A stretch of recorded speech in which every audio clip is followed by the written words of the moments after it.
Stamattina Nico ti porto io in un luogo spettacolare, in un luogo dell'anima. Andiamo sul Gargano.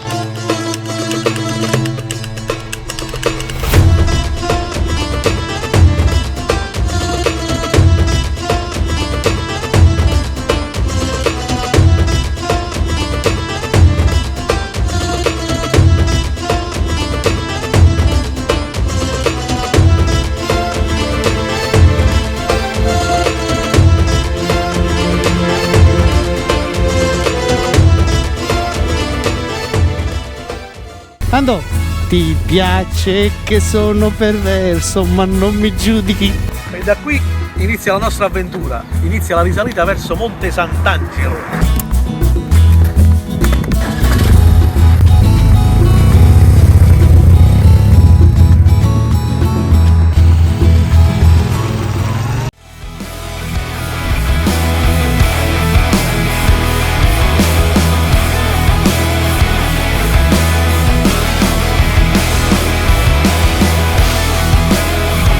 La cosa che mi piace tantissimo è questa montagna brulla, perché se tu la vedi, guarda, cioè è una montagna senza vegetazione, però è fantastico perché da qua si domina tutta la piana.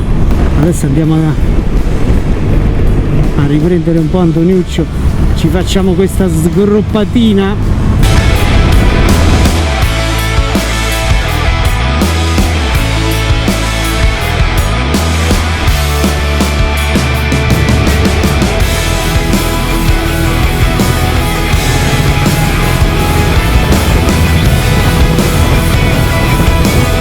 E alla fine vedi le moto qui e la strada che volge così verso il Cardillo mio. Mo me l'abbraccio tutto quanto alla grande, guarda che posto.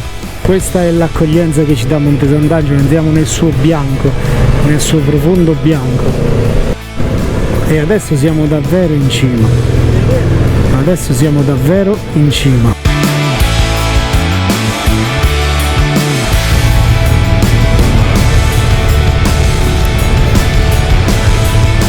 C'è un posto dove possiamo parcheggiarla?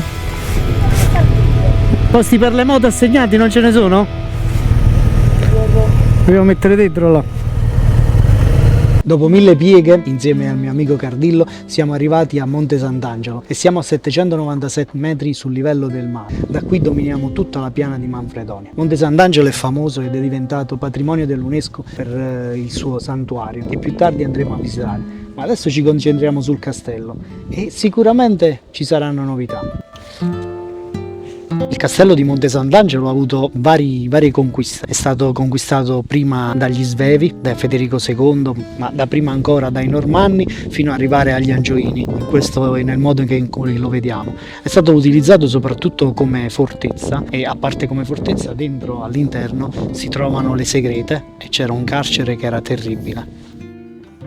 La leggenda narra che in questo castello aleggia il fantasma di Bianca Lancia, l'unica donna davvero amata da Federico II, che era talmente bella che per la troppa gelosia l'imperatore la fece rinchiudere fra queste mura. Iniziò a soffrire talmente tanto che quando nacque il Manfredi, il figlio di Federico, essa si tagliò i seni e glieli mandò su un piatto d'argento insieme al bambino all'imperatore. E poi si lanciò da una delle torri. La parte in cui cadde, nel punto esatto in cui cadde, si narra che cresce una pianta selvatica del colore delle vesti che indossava quella sera Bianca.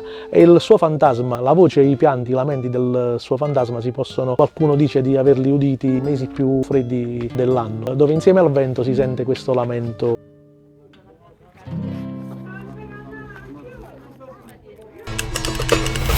E adesso facciamo una passeggiata in questo borgo medievale.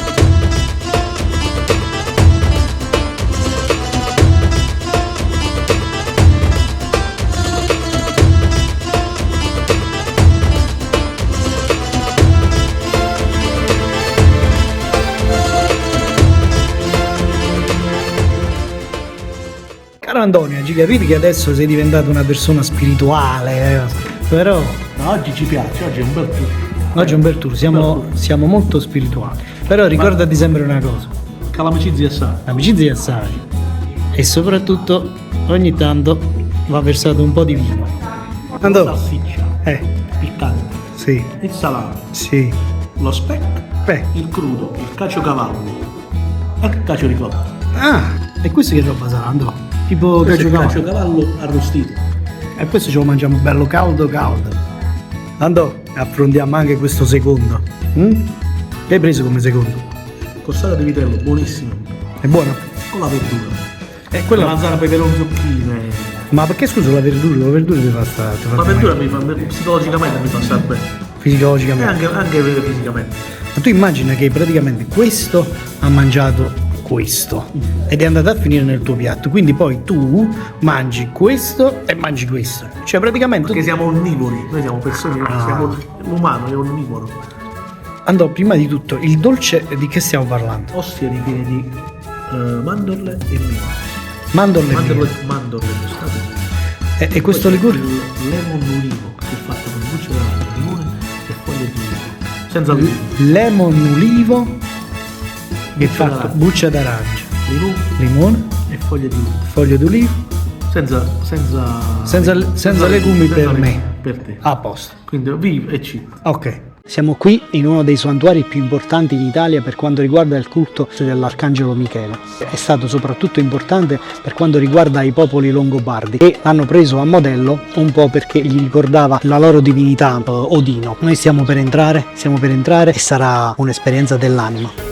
Monte Sant'Angelo è innanzitutto un posto molto legato alla fede cattolica e alla cristianità. Nasce col culto dell'Arcangelo Michele e si rifà più che altro all'ufficializzazione del culto dell'Arcangelo Michele nel V secolo, 490 per l'esattezza, più che altro la prima apparizione dell'Arcangelo Michele. È uno dei 4 santuari dove vi è l'indulgenza plenaria, quindi dopo Gerusalemme, dopo San Pietro e Santiago di Compostela viene Monte Sant'Angelo sul Gargano. Tutto questo perché è stato possibile dall'apparizione che è avvenuta sul Monte Gargano, o meglio al vescovo Lorenzo Majorano. Scendere verso la grotta di San Michele è un po' come scendere dentro se stessi, e questo è il viaggio che stiamo affrontando. Andiamo.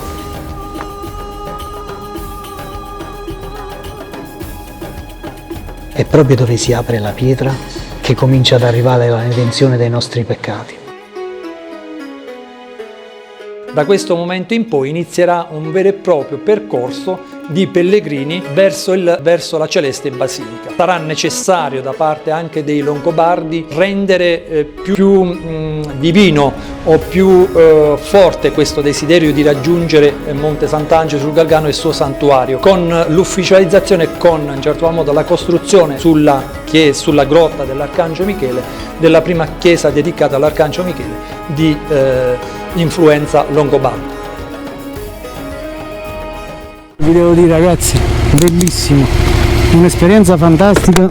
Adesso ci dirigiamo verso la Madonna di Pulsano. Sicuramente stiamo scendendo, infatti qua la vegetazione è più fitta rispetto a sopra. Mamma mia che spettacolo, cioè guarda qua, si amplia proprio, guarda.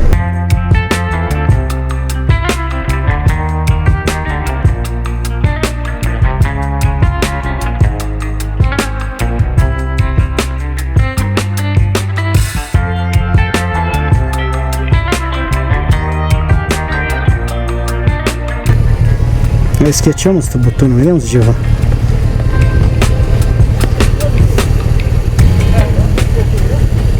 Si dice che nasce con San Giovanni da Matera. C'è anche qui una piccola leggenda dove si dice proprio Pulsano perché San Giovanni, quando venne qui a Monte Sant'Angelo, entrando all'interno della grotta ebbe la visione della Madonna. Lui era venuto qui per poter espiare le proprie colpe. La Madonna gli tocca il polso e gli disse polso sano, ecco di là il termine Santa Maria di Pulsano. Guarì fisicamente e poi creò all'interno di quella struttura l'ordine dei Pulsanensi. Aveva una regola simile a quello dell'ordine di San Benedetto, ora et labora, quindi tutta la giornata si passava all'interno di questo eremo, una cella incavata nella roccia, dove su quasi un pendio per poterlo raggiungere ci volevano dei non era facoltà di tutti, perché erano posizionati su dei veri e propri pendii, quindi con corde e così via, quindi dal punto di vista morfologico era molto difficile per poter raggiungere, però erano riusciti in certo modo a creare queste celle particolari dove loro professavano l'intera giornata religiosa all'interno di queste stesse celle. Si dice anche su questo diciamo così, su questo ordine che è costruito su vere e proprie regole rigide.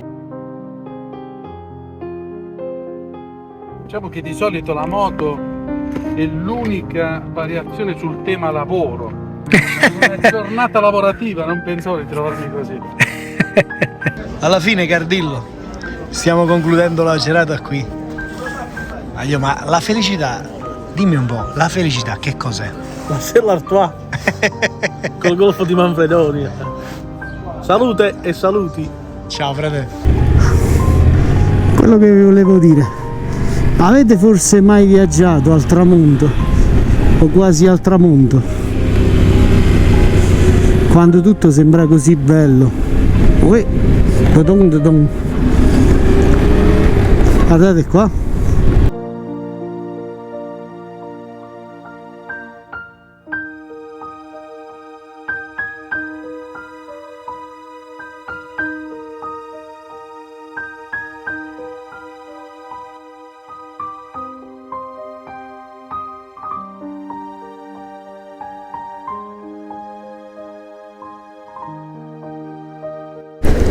Fantastico, fantastico.